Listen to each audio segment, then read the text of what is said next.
Happy Friday. So today we're going to talk about what do you do with all the plastic. So we try to answer some of the questions that you guys put here on YouTube every so often. And one of the questions that came was, what do you do with all the plastic? Which is really the second half of wire chopping. So a lot of times people don't think about it because you're just chopping, you're really going after the copper, but you have this byproduct. And in some cases it can be 50%, 60% if you're doing really low grade wires. Most of the time it ends up being probably about 20 to 30% of whatever material you put through your system ends up as plastic. So it's a question that comes up a lot. So a lot of times we get customers that are buying systems from us and they'll say, I already have someone that's going to take all my plastic for free, or they're going to pay me for it. And a lot of times there's a misunderstanding as to what's in it or the value that's there. So the number one value for a long time, and I say a long time, like 20 some years ago, guys were buying it because the choppers weren't as good quality as they are now, and they didn't get all the yields. So guys would set up these makeshift wash plants. I've seen one in, might have been Arkansas, or it was in the South somewhere.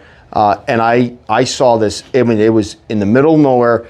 They had these troughs. It was like a gold mining operation. It was all built with wood and 2x4s, and they had water coming in one end, and they had these holding tanks or holding ponds outside, and they were running all the plastic through it, and they were just trying to get the last little bit of copper that was in it. And they were successful at doing it.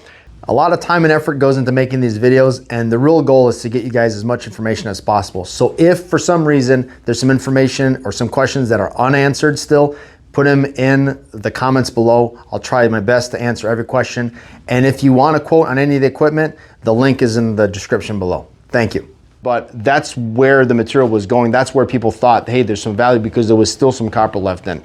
Nowadays, the copper is 0.5%, 1% maybe. I mean, really, that's typically not even the case. There's not much copper. If you get anything, it would be copper dust. And we typically take care of that by putting a screener.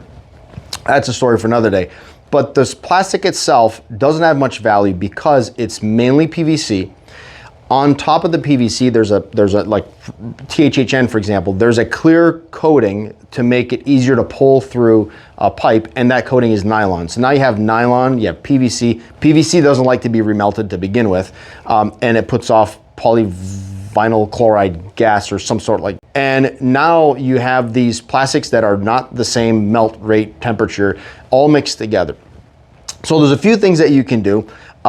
One of the things is waste to energy power plant with scrubbers. They don't pay for it. You still have to pay to get rid of it. So that's the route most traveled, is waste to energy. There's still people that landfill it, although I think it's a bad idea because it's still, it's oil based, right? So if anything, you should at least be making energy out of it. Now I do have some people that have run some samples and done this, and there's some people that are making products with it. Now, I don't know, they won't pay you much for it because the cost to make this here is in the binder. So what they do is they put they heat this and they put a binder to it as well. And the binder is what makes this flexible. So all the different pieces of plastic that are in here, and if you see here, it is all different colors. So this is from THHN and Romex, and there's no paper in here. This is really clean. But every once in a while, I'll see like a shiny copper flake, like a little speck of copper. They also made this brick here. So this is a paver. I mean, it doesn't have much flexibility. It's pretty stiff. And this has a binder. So what happens is they're using the binder to get everything stuck together, to get everything to become the shape. They're using the binder. So the plastic that's used in here is more used as a filler. So they could use any plastic. They could use any number of trash or wasted plastic that's out there. And if they're gonna pay for anything to make this, say they're wanting to do a bunch of these and they wanna have all the same color, they wanna have all the same, it makes more sense for them to get waste plastic from a stream where everything is the same color, everything is gonna be, you know, uniform. When it comes to chopping wire, you might have a day where everything you're chopping is black, everything you're chopping is green, everything you're chopping is colorful. So if they're trying to do runs of, you know, hey, we want to make this exact brick, you can see just on the back side, there's more red in it, right? So it's not a uniform product because it's not all melted. Now, if everything was to get melted, it would be like a grayish, brownish, gray, black material, kind of charcoal color if you melt everything together. So, and then at that point, they can add a little bit of color to it to kind of keep that same uniform color, but batches will be different from one batch to the next. And then you do have some methods where they're able to extrude the material. So if you take one of your materials, I forget exactly which one is rubber or PVC, there's a rate at which you can get it melted, and then the other material is not quite melted, but the melted mass, like the majority of your material, acts as the binder. So if you're extruding everything together, for example, and I know nylon melts at a higher rate. So say you melt everything a little bit lower, and nylon is only 5 to 10% of the material. So say you melt everything at a lower rate, putting everything through, the nylon will just be stuck in the whole process as part of the binder, but it makes it for a more porous product. So it's not, you can't make anything structural with it, but you can make stuff like curbs or something, big extruded, something like this. If it didn't have the shape, you just want to make, flat, long, big bar, or you could certainly do something like that. Most of the plastic, to be honest, goes waste to energy power plants.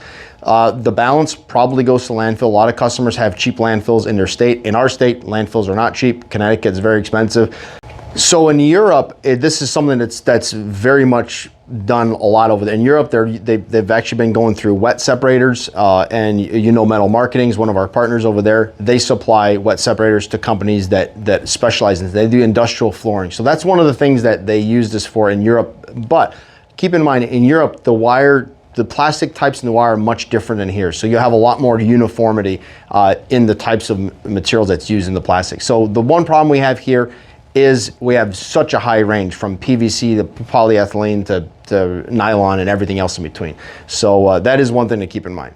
Hopefully that answers any questions. If you have any comments, or if you have any ideas, or if you have a solution that you have found or used, put it in the comments below. I'd love to hear what other methods are being, what other applications are being used for wire chopping plastic. And we'll catch you in the next one. Happy Friday.